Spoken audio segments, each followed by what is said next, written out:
اللهم صل على محمد وآل محمد. أعوذ بالله السميع العليم من الشيطان اللعين الرجيم. بسم الله الرحمن الرحيم. الحمد لله الذي هدانا لهذا وما كنا لنهتدي لولا أن هدانا الله لقد جاءت رسلنا ربنا بالحق ثم الصلاة والسلام على سيد عسل ما في الوجود في سر الله نقطه دائرة الوجود لواء الحمد والمقام المحمود جد الحسن والحسين أبي القاسم محمد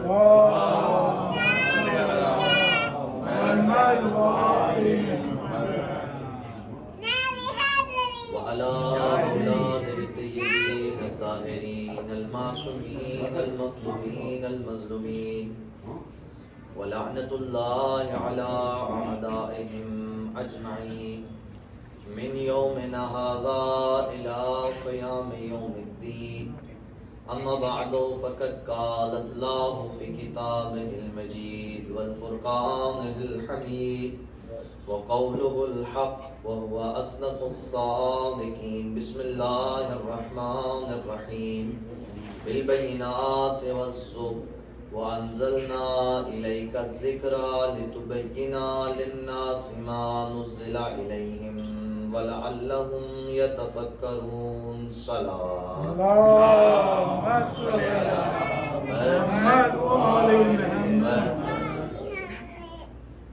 قابل قدر عزاداران سید الشہداء اور صدران امام مظلوم کربلا بطفیل چہاردہ معصومین اور خصوصاً معصوم عالم حضرت بطول بنت رسول جناب سیدہ فاطمہ الزہرا سلام اللہ علیہا. اللهم صل على محمد وآل محمد.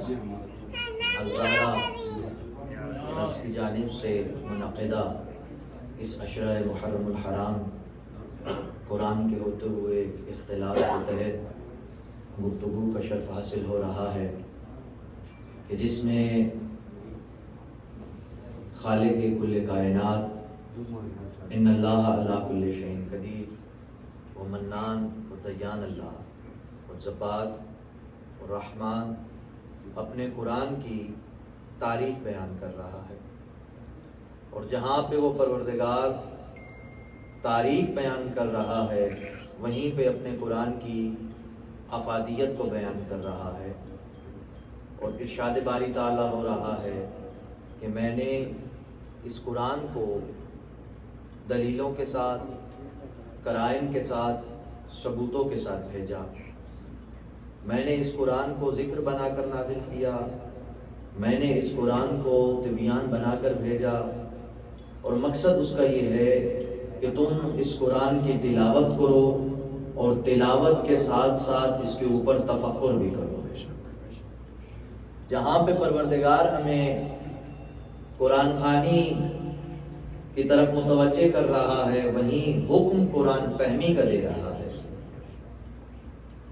کہ اللہ تعالیٰ کہہ رہا ہے علیکم السلام، خداوند کریم ارشاد فرما رہا ہے کہ وہ قرآن جو میں نے مسائل کا حل بنا کر بھیجی ہے، وہ قرآن جو میں نے راہبر بنا کر بھیجا ہے، وہ قرآن جو میں نے ہادی بنا کر بھیجا ہے، ہر راہ کے لیے راہبر بنا کر بھیجا ہے، ہر مشکل کے لیے مشکل کشا بن کر بھیجا ہے.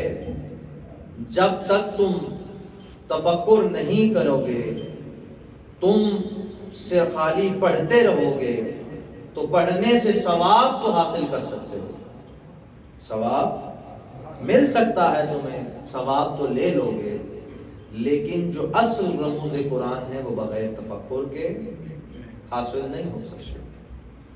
اور گزشتہ مجالس میں بارہا ہم نے یہ ثابت کیا ہے کہ جو مسلمانوں کے درمیان اختلاف ہے، اختلاف کی وجہ بھی یہی ہے کہ مسلمان قرآن پہ تفکر نہیں کرتے، خالی قرآن خوانی کرتے ہیں اور تفکر نہیں کرتے۔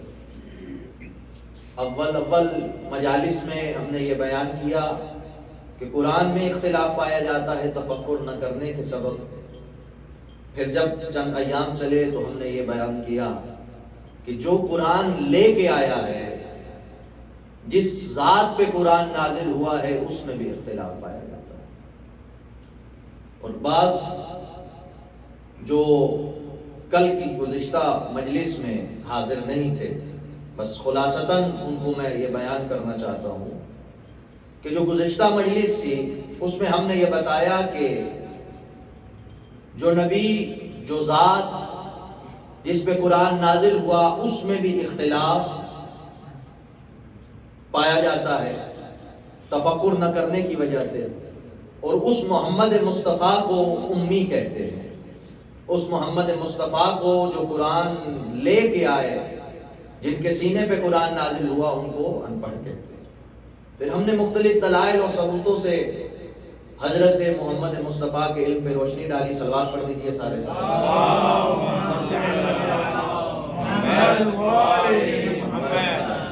اور اگر آپ میں سے کوئی سننا چاہے تو کامران صاحب نے بہت اچھا کام کیا ہے کہ چینل بنا دیا ہے، جو کل کی مجلس سے آپ اس کو سن بھی سکتے ہیں۔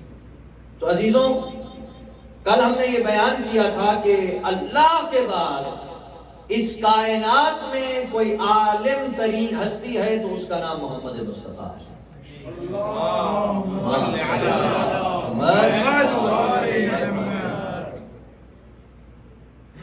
کیونکہ یہ کائنات محمد مصطفیٰ کی وجہ سے خلق ہوئی۔ محمد مصطفیٰ ہی اس کائنات کی خلقت کا سبب اصلی ہے، اور خود حضرت محمد مصطفیٰ اپنے علم کو بیان کرنے کے لیے ارشاد فرماتے ہوئے نظر آتے ہیں کہ انا مدینۃ العلم وعلی بابها، من اراد العلم فلیات الباب۔ قرار بھائی، بہت سارے علماء و خطباء سے اکثر و بیشتر آپ نے اس حدیث کا پہلا جملہ سن رکھا ہے، جو دوسرا جملہ ہے اس میں بہت کم گفتگو کی گئی ہے۔ میں علم کا شہر ہوں، علی اس کا دروازہ ہے، بچپن سے سنتے آ رہے ہیں، لیکن جو بہت زیادہ فکر مند جملہ ہے وہ اگلا جملہ ہے۔ ہمیں پتہ چل گیا کہ محمد مصطفیٰ علم کا شہر ہے، علی اس کا دروازہ ہے، لیکن اگلا جملہ توجہ طلب ہے۔ فرمایا من اراد العلم فلیات الباب، پس جسے علم چاہیے وہ دروازے پہ آ جائے۔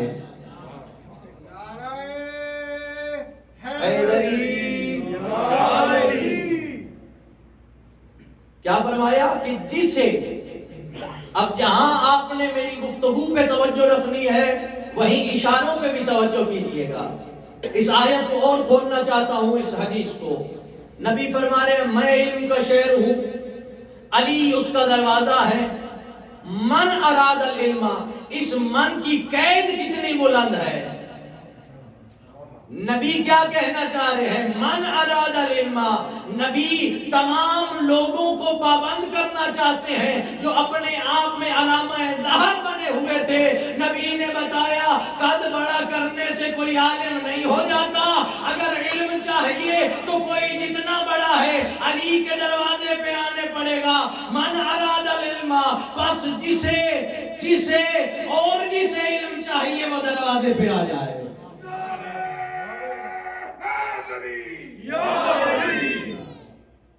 اس حدیث میں بڑے بڑوں کو بتایا کہ تمہاری ویلیو کیا ہے۔ کہا کہ جو کوئی بھی ہے علم کا خواستگار ہے، علم کو چاہتا ہے کہ حاصل کرے، تو علی کے دروازے پہ آنا پڑے گا۔ اب بھائی علم عربی کا لفظ ہے، ہمیں کیا پتا علم کسے کہتے ہیں؟ یہ تو اسی سے پوچھنا پڑے گا جو باب مدینۃ العلم ہے نا۔ تو مولا ارشاد فرماتے نظر آتے ہیں کہ العلم وراثۃ کریمۃ، علم ایک کریمی ورثہ ہے۔ نہج البلاغہ میں دونوں جملے ملتے ہیں، ایک العلم وراثۃ کریمۃ، دوسرا ورثۃ کریمۃ۔ معنی دونوں کا ایک ہے کہ علم ایک کریمی ورثہ ہے۔ تو پھر سوال پیدا ہو گیا کہ کریمی کسے کہتے ہیں؟ کریمی بھی تو عربی کا لفظ ہے، کریمی بھی اردو پنجابی کا تو ہے نہیں کہ ہم سمجھ جائیں گے۔ مولا تھوڑا اور بیان کیجئے، کریمی کسے کہتے ہیں؟ فرمایا علم کا شہر ہوں، علی اس کا دروازہ ہے۔ ہم نے مولا سے پوچھا مولا علم کسے کہتے ہیں؟ مولا نے کہا العلم وراثۃ کریمۃ، علم ورثۃ کریمۃ، علم ایک کریمی ورثہ ہے۔ مولا ہمیں کیا پتہ چلے کریمی کسے کہتے ہیں؟ ہم نے عربی کو ڈھنڈورنا شروع کیا، ہم نے کہا کریمی کا تو پتہ چلے، کریمی کا صدے باب تو کریں کہ کریمی کہتے کسے ہیں۔ جب ہم نے المنجد کو اٹھایا جو ڈکشنری ہے، ہر مولوی کی کتاب پاس پڑی ہے، اتنی موٹی کتاب ہے، ہم نے کہا ہمیں پتہ چلے کریمی کسے کہتے ہیں۔ جب ہم نے کتاب کو دیکھا تو ہمیں کریمی کے 3 معنی پتہ ملے، 3 معنی ہے کریمی کے۔ کریمی کسے کہتے ہیں؟ کریمی کہتے ہیں عزت کو، کریمی کہتے ہیں شرافت کو، کریمی کہتے ہیں بزرگی کو۔ کریمی کے کتنے معنی ہو گئے؟ 3۔ کریمی کہتے ہیں عزت کو، کریمی کہتے ہیں شرافت کو، کریمی کہتے ہیں بزرگی کو۔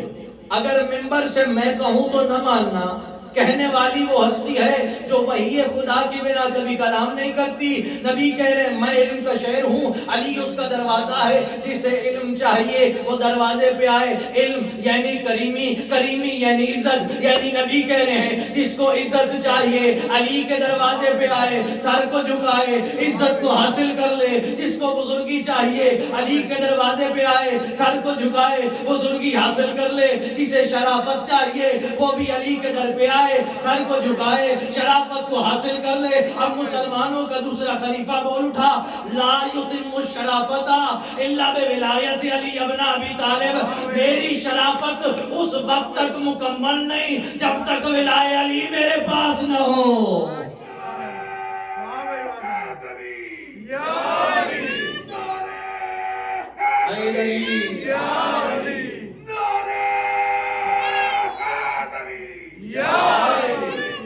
پر محمد وآل محمد صلی اللہ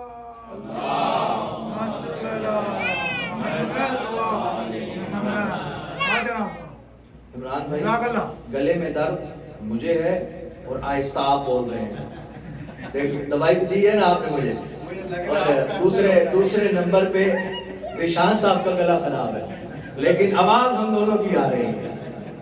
چلیں پاک سیدہ آپ کو بھی توفیق دے انشاءاللہ تعالی مجلس میں جو ہے آوازیں بلند کرنے کی۔ سلوات پڑھ لیجیے بارے دیگر۔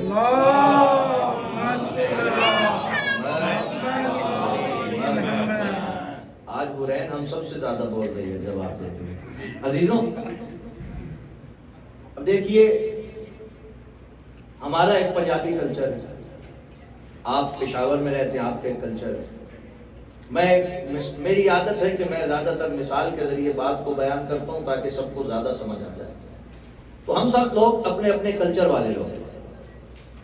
تو عمران بھائی ہمارے ہاں کیا ہوتا ہے، جنہوں نے 90s دیکھی ہے، اگر خود نہیں دیکھا تو کم سے کم کتابوں میں یہ بات ضرور پڑھی ہے کہ پہلے پنجایت کا نظام ہوا کرتا تھا، پنجو ہوا کرتے تھے جو 5 جو ہیں فیصلہ کرتے تھے، اور ان کے فیصلے کو حرف آخر مانا جاتا تھا۔ ڈاکٹر صاحب ان کا فیصلہ حرف آخر ہوا کرتا تھا، جو وہ فیصلہ کر دیں ان کے فیصلے کو مانا جاتا تھا۔ ہر جگہ ایسا ہوتا ہے، جو سادات ہیں ان کا بڑا احترام ہے، بعض علاقوں میں سادات کی بڑی ویلیو ہے، جو سادات کہہ دیں لوگ مان لیتے ہیں۔ شاہ جی آپ کا آنا کافی ہے، ایسے ہی ہے نا شاہ جی کہ آپ ہمارے دروازے پہ آ گئے ہیں، ہم آپ کی بات جو ہے مانیں گے۔ ہمارے یہاں ایسا ہوتا ہے کہ ہم اپنے بزرگوں کی بات مانتے ہیں، جو گھر کا بڑا کہہ دے ہر عزت مند انسان اس بات کو مانتا ہے، ایسے ہی ہوتا ہے۔ کچھ برادری کے بڑے ہوتے ہیں، کوئی تایا بڑا ہے، کوئی دادا بڑا ہے، جو پورے خاندان کے فیصلے کرتا ہے، اور جن کی آنکھوں میں حیا ہے، جن کی آنکھوں میں شرم ہے، وہ اپنے بزرگوں کا پاس رکھتے ہیں، وہ اپنے بزرگوں کا احترام کرتے ہیں، ان کی بات کو مانتے ہیں۔ کسی کے دروازے پہ شادی چلے جائیں، وہ شادی کی بات مانتے ہیں۔ کہیں پہ چودھری بڑا ہو تو وہ چودھری کی بات مانتے ہیں، کوئی سردار کی بات مانتا ہے، کوئی پنچایت کا فیصلہ مانتا ہے۔ میں کہنا چاہتا ہوں آپ ہماری بے شک بات نہ مانیے، اپنے سردار کی تو بات مان لیجئے۔ آپ کا سردار کیا کہہ رہا ہے، آپ کا مرشد کیا کہہ رہا ہے، آپ کا خلیفہ کیا کہہ رہا ہے۔ آپ کے خلیفہ کہہ رہے ہیں کہ میری شرافت علی کی ولایت کے بنا ممکن نہیں ہے، تو علی کو چھوڑ کے شریف کیسے بنا پھرتا ہے۔ صلی محمد وآل محمد صلی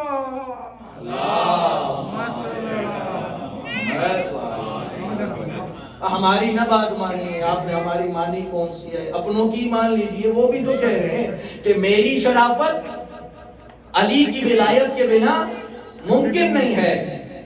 تو ڈاکٹر صاحب بعض اعتراض عداوتاً ہوتے ہیں اور بعض اعتراض سیاستاً کیے جاتے ہیں۔ اب آپ کے ذہن میں میرا کیا امیج ہے، میری کیا تصویر ہے آپ کے ذہنوں میں؟ آپ مجھے اس اشرے میں مجلس پڑھتے ہوئے دیکھ رہے ہیں، آپ نے مجھے ممبر پہ دیکھا، مجھے مصلی پہ دیکھا، تو آپ کے ذہن میں میرا امیج یہ ہے کہ میں مولا کا ذاکر ہوں، میں ذکر کرنے والا ہوں۔ آپ کے ذہنوں میں یہی تصویر ہے۔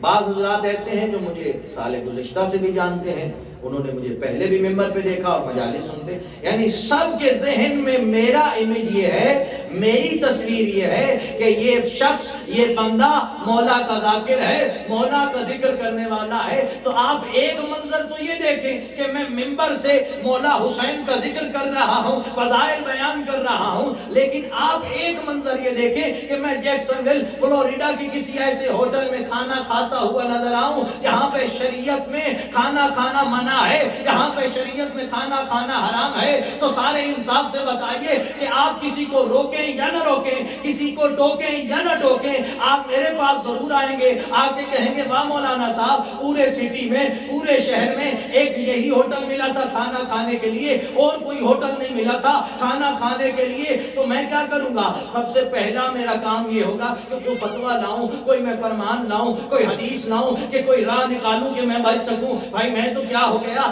میں کوئی راہ نکالوں، میں بچ سکوں۔ جب میں دیکھوں گا کوئی فتویٰ میرے حق میں نہیں ہے، جب میں دیکھوں گا کوئی فرمان میرے حق میں نہیں ہے، آپ کے ذہن کو ڈائیورٹ کروں گا، آپ کے ذہن کو میں جانے کی کوشش کروں گا۔ میں کہوں گا شیخ صاحب کے بارے میں آپ کا کیا خیال ہے، حلیمی صاحب کے بارے میں آپ کا کیا خیال ہے؟ کہیں کہ بہت بڑے عالم ہیں، ہم برسوں سے ان کو جانتے ہیں، بڑے نیک ہیں، بڑے اچھے ہیں۔ میں نے کہا آپ مجھے تو روک رہے ہیں، وہ بھی تو یہیں پہ کھانا کھانے آتے ہیں، وہی تو یہیں پہ کھانا کھاتے ہیں، ان کو تو کیوں نہیں روکا؟ تو عزیزوں ہوتا یہ ہے بعض اوقات اپنے دامن کا دھبا چھپانے کے لیے، اپنے دامن کا داغ چھپانے کے لیے کسی بڑی شخصیت کے ساتھ دھبا لگایا جاتا ہے، کسی بڑی شخصیت پہ الزام لگایا جاتا ہے۔ تو عزیزوں یہ لوگ محمد کو ان پڑھ نہیں کہتے، خلافتوں کی جہالتیں چھپاتے ہیں۔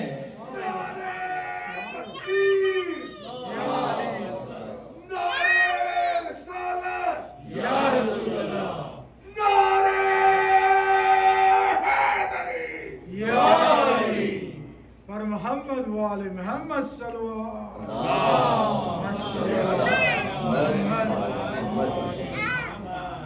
تو یہ لوگ محمد مصطفیٰ کو ان پڑھ اس وجہ سے کہتے ہیں تاکہ جہالتیں چھپائی جا سکے۔ میں نے کہا محمد عربی کو تو تم نے ان پڑھ کہہ دیا، لیکن 90 برس کے طوطے کو قرآن کیسے رٹاؤ گے؟ بھائی وہ بھی تو کام کرنا پڑے گا نا، ادھر تو تم نے الزام تلاشی شروع کر دی، ادھر بھی تو تمہیں محنت کرنی پڑے گی۔ اور میں پہلے بھی جملہ کہہ سکا ہوں کہ بعض صحابہ تو ایسے تھے ساری زندگی سورہ بقرہ حفظ نہ کر سکے، اور مقابلہ اس علی سے جو پیدا ہوتا ہی کہتا ہے تو توریت سناؤں، زبور سناؤں، انجیل یا قرآن۔ بارے دیگر صلوات پڑھتے ہیں۔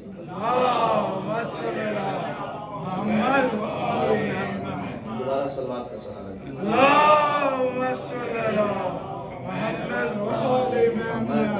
تو عزیزوں یہ جو الزام تلاشیاں کی گئی ہیں، یہ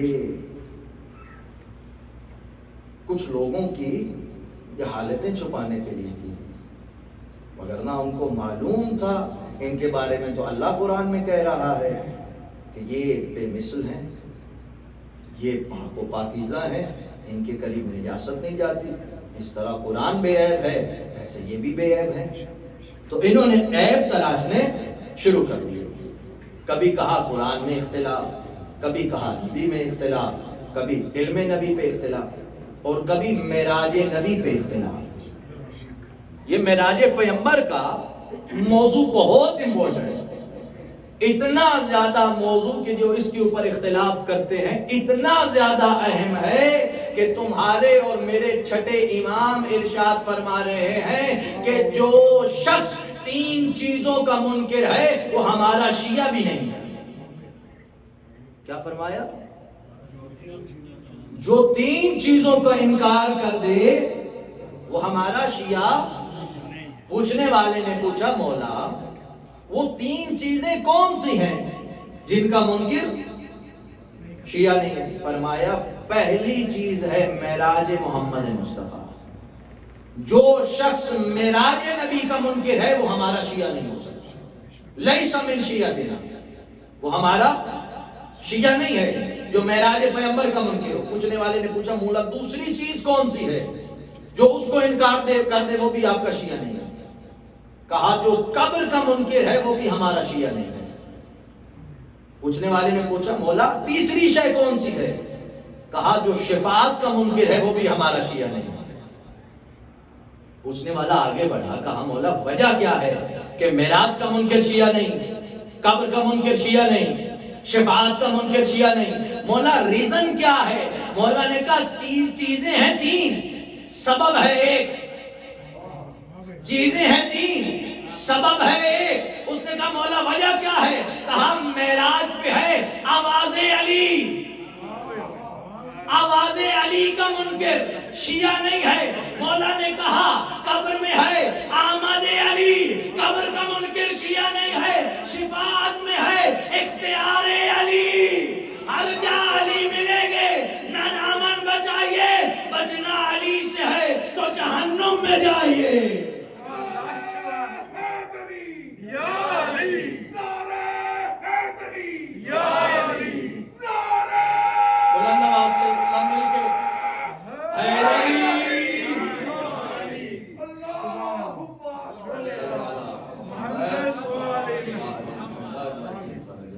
چیزوں کا منکر شیعہ نہیں ہے، معراج کا منکر شیعہ نہیں، قبر کا منکر شیعہ نہیں، شفاعت کا منکر شیعہ نہیں۔ مولا نے کہا چیزیں 3 ہیں، سبب 1 ہے، سبب ہے علی ابن ابی طالب۔ تو عزیزان محترم کیا کہتے ہیں ہمارے بھائی؟ مسلمانوں کا ایک گروہ کہتا ہے کہ نبی کو معراج تو ہوئی لیکن وہ جسمانی معراج نہ تھی، رسول اللہ کا جسم معراج پہ نہ گیا بلکہ یہ روحانی تھی۔ قرار صاحب کیا کہتے ہیں؟ معراج پہ جسم نہیں گیا تھا رسول خدا کا بلکہ روحانی تھی۔ اب آپ مجھ سے پوچھئے تو میں کہوں گا کہ رسول اللہ گئے بھی نہیں۔ آپ کہنے مولانا صاحب آپ تو پھر اس گروہ سے بھی آگے بڑھ گئے ہیں، وہ روحانی کے تو قائل ہیں، آپ سرے سے انکار کر رہے ہیں۔ ابھی کہہ رہے تھے منکر معراج شیعہ نہیں ہے، آپ تو ایک قدم آگے بڑھ گئے۔ تو بھائی میں دلیل کیا دوں گا؟ میں 15ویں پارے کی آیت رکھوں گا آپ کے سامنے۔ اللہ ارشاد فرما رہا ہے بسم اللہ الرحمن الرحیم، سبحان الذی اسریٰ بعبدہ، بے نیاز ہے وہ اللہ جو اپنے بندے کو لے گیا، جو اپنے بندے کو لے گیا۔ ارے نبی گئے نہیں، اللہ لے کے گیا۔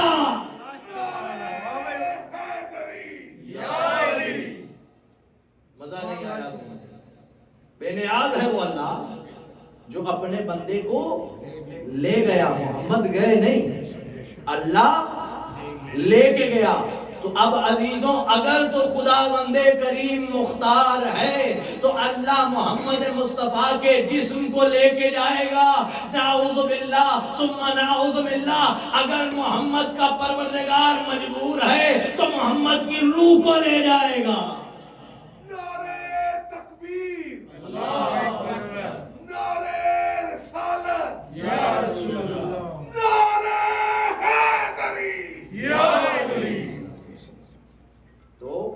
مصطفیٰ معراج پہ گئے. کیا کہتے ہیں جی؟ خالی محمد مصطفیٰ نے خواب میں معراج دیکھی اور جب بیدار ہوئے تو اپنی زوجہ کو بتایا کہ میں معراج پر گیا تھا. خواب سنایا. تو عزیزو خواب ہم بھی دیکھتے ہیں اور خواب کی ایک تعبیر بھی ہوتی ہے.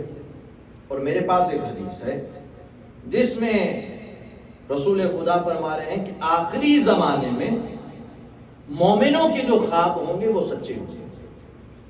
ایک آخری زمانہ اور دوسرا جو مومن ہوں گے، یعنی کہ ہر کسی کے. فرمایا آخری زمانے میں مومنوں کے خواب سچے ہوں گے. تو عزیزو خواب ہم بھی دیکھتے ہیں اور اس کی ایک تعبیر بھی ہوتی ہے. ایک بہت مشہور واقعہ ہے جنگ خیبر کا. مولا امیر کائنات نے جب علم لیا چلے اور علم کو ایک پتھر پہ گاڑا. قلعہ کموز پر ایک یہودی عالم توریت کی تلاوت کر رہا تھا. جب مولا آئے اور پتھر پر علم گاڑا تو اس نے چونک کے مولا کو دیکھا، پھر علم کو دیکھا، پھر توریت کو دیکھا. یہاں پہ ایک لطیف سا جملہ کہنا چاہوں گا. تھا یہودی لیکن قسمت کا دھنی تھا. قرآن بھی دیکھ رہا ہے، توریت بھی دیکھ رہا ہے. صلی اللہ محمد محمد. چونک کے علی کو دیکھا، توریت بھی دیکھ رہا ہے اور قرآن کی زیارت بھی کر رہا ہے. آگے بڑھا، پوچھا آپ کا نام کیا ہے؟ مولا نے کہا میرا نام علی ہے. اب جب نام علی کا سنا توریت کو بند کیا، سر پہ رکھا، یہودیوں کو مڑ کے دیکھا. یہودیوں اب تمہاری خیر نہیں ہے. اب جو آ رہا ہے یہ پہلے والوں جیسا نہیں ہے. اب جو آ رہا ہے اس کا نام توریت میں بھی ہے.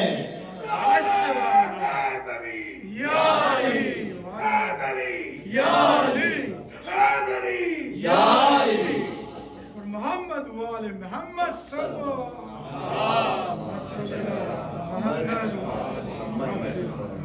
اب جو آیا ہے اس کا نام توریت میں بھی ہے.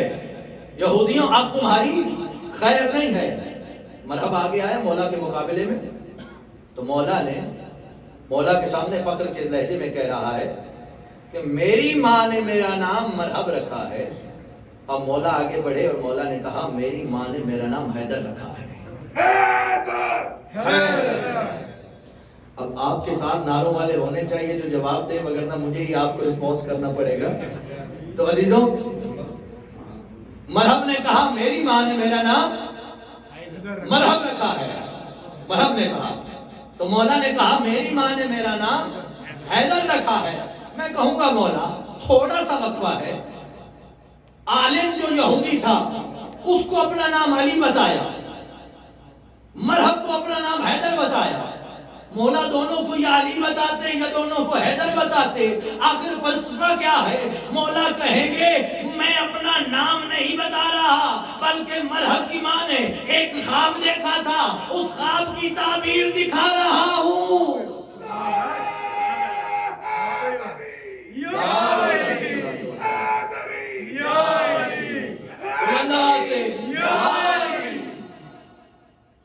عزیزوں جو خواب دیکھتے ہیں اس کی تعبیر بھی ہوتی ہے.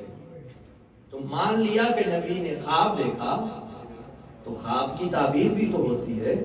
اب وقت زیادہ ہو رہا ہے لیکن میں بس ایک جملہ کہنا چاہتا ہوں، پھر ذکر مسائل کی طرف شیخ صاحب اشارہ بھی کرنے والے ہیں. تو وقت بھی ہو چکا ہے لیکن اب یہ جملہ نہ کہوں تو موضوع تمام نہ ہو پائے گا. صلوات پڑھ دیجیے بابا سے بولا.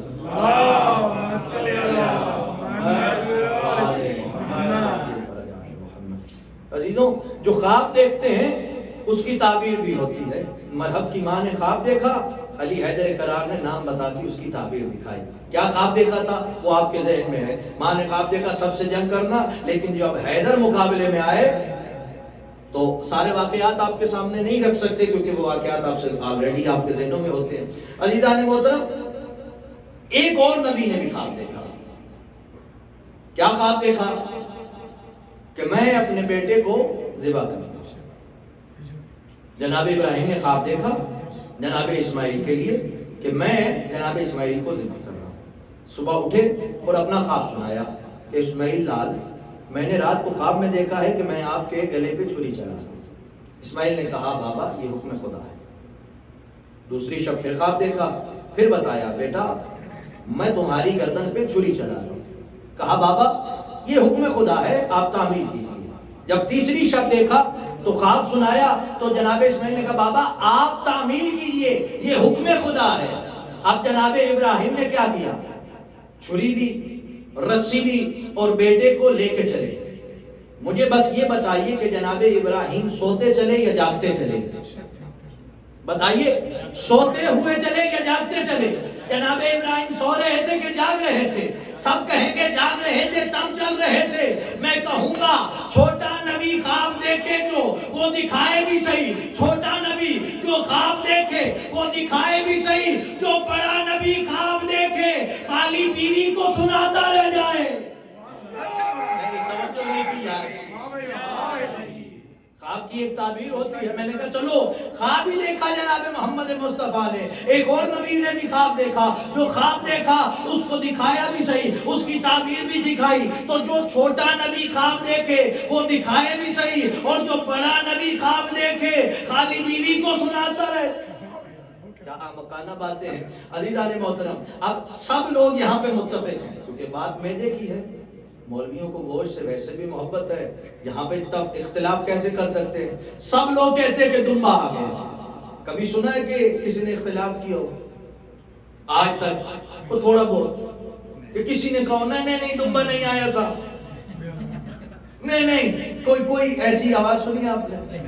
بھائی پورے مسلمانوں کے فرقے اس بات پہ متفق ہیں، یعنی جب بات معدے کی آتی ہے سارے متفق ہو جاتے ہیں، سارے مان لیتے ہیں، سب کو گوشت ٹیسٹی لگتا ہے۔ بھائی معدے کی معاملہ ہے، بھائی گوشت ہمارے گھر میں آنا ہے۔ یہاں پہ تو کسی نے اختلاف نہیں کیا، یہاں پہ تو کسی نے نہیں کہا کہ دمبا آیا۔ میں نے کہا اگر یہاں سے وہاں پہ سفر کیا جائے، آپ امام بارگاہ میں سفر کر کے آتے ہیں، ٹائم لگتا ہے، وقت لگتا ہے۔ اگر میں پاکستان سے فلائٹ لے کے آیا ہوں، مجھے 28-30 گھنٹوں کا وقت لگا ہے۔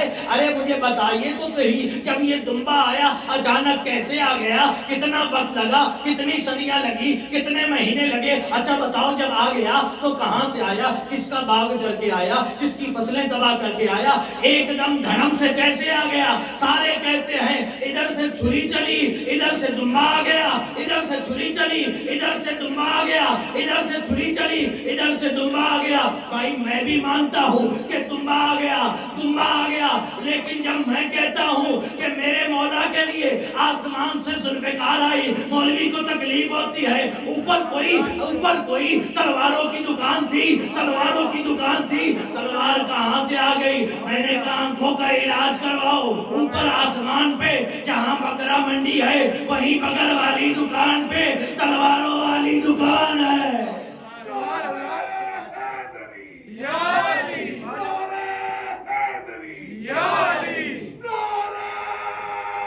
بلند آواز سے مل کے حیدری پر محمد وال محمد صلی اللہ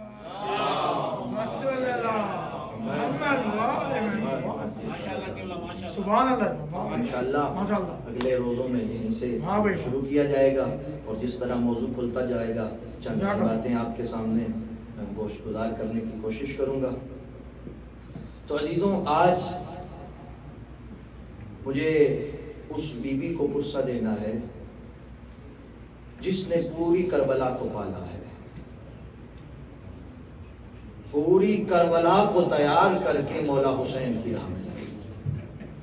عقیلہ بنی ہاشم جناب سیدہ زینب سلام اللہ علیہا۔ آج مجھے بی بی ام المصائب کو پرسہ دینا ہے۔ کربلا میں جتنی بھی بیویاں ہیں انہوں نے مولا حسین پہ اپنے بچے قربان کیے ہیں، اپنے بیٹے قربان کیے ہیں۔ یہ جملہ میں اپنی ماں بہنوں کے لیے کہنا چاہتا ہوں کہ ہو سکتا ہے کہ آج بی بی زینب عالیہ شام کی قیدن بی بی آپ کے پہلو میں آ کے اپنے بیٹوں کا پرسہ لینے کے لیے آئی بیٹھی۔ کربلا کی جتنی بیویاں ہیں انہوں نے اپنے بچے قربان کیے ہیں، یہ بی بی وہ واحد بی بی ہے جس نے اپنی نسل کو قربان کر دیا حسینیت پہ۔ آج آپ جہاں چلے جائیں آپ کو علوی سید نظر آئیں گے، حسنی، حسینی، زیدی، جعفری، رضوی، کاظمی، سارے سید نظر آئیں گے، آپ کو زینبی سید نظر نہیں آئے گا۔ بی بی زینب عالیہ نے اپنی نسل کو قربان کر دیا اپنے بھائی پہ، بڑی محبت تھی بی بی زینب عالیہ کو اپنے بھائی سے۔ جب مولا حسین چلنے لگے انتظار تھا عبداللہ آئے اجازت لوں، جناب عبداللہ جعفر تیار آئے، بی بی نے کہا عبداللہ جب نام میں چچا کے بیٹے،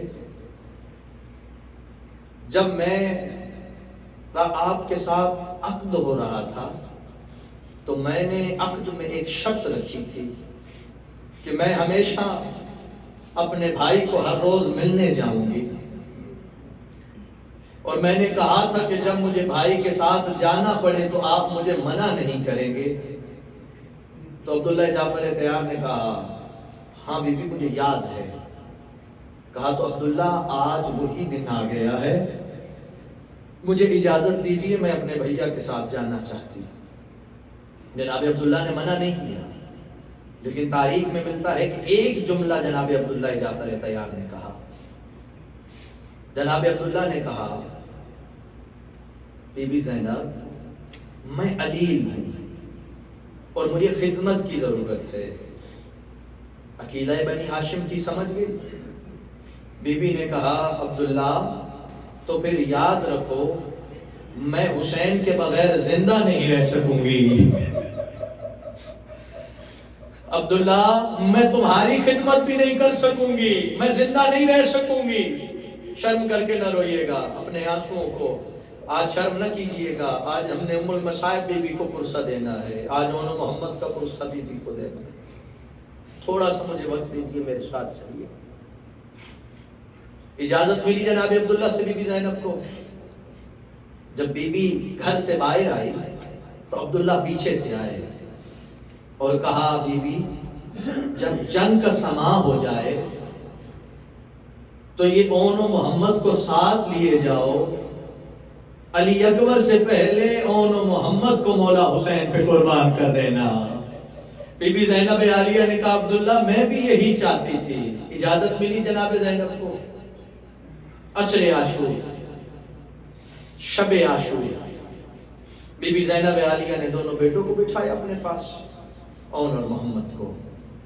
کہا اون و محمد میں جانتی ہوں تم علی حیدر کرار کے نواسے ہو، جعفر تیار کے پوتے ہو، میں جانتی ہوں کہ تم جنگ کرتے کرتے نہر فرات پہ پہنچ جاؤ گے، لیکن یاد رکھنا تمہارا بھائی علی اصغر پیاسا ہے، تمہاری بہن سکینہ پیاسی ہے، اونو محمد تم پانی نہ پینا۔ اونو محمد کل سب سے پہلے میدان میں تم جانا، میں بھائی کے سامنے سرخرو ہونا چاہتی ہوں۔ روز عاشور ہوا، صحابہ کی شہادتیں ہونا شروع ہوئی۔ جب اونو محمد ماں کے سامنے آئے نا تو بی بی زینب عالیہ نے ایک مرتبہ اونو محمد سے پوچھا اونو محمد تم ابھی تک زندہ ہو؟ اونو محمد نے کہا ماں کیا کریں، جب ماموں جان کے پاس جاتے ہیں تو ماموں کہتے ہیں میں تمہیں کیسے اجازت دے دوں، تم تو میری بہن زینب کی نشانی ہو، اما ایک مرتبہ اجازت لے دو پھر ہم بتائیں گے علی کے نواسے جعفر تیار کے پوتے جنگ کیسے کرتے ہیں۔ اچھا ماموں اجازت نہیں دیتے، جاؤ ماموں عباس کو بلا کے لاؤ۔ حضرت عباس کو بلایا، کہا ماموں ہماری اماں بلا رہی ہے۔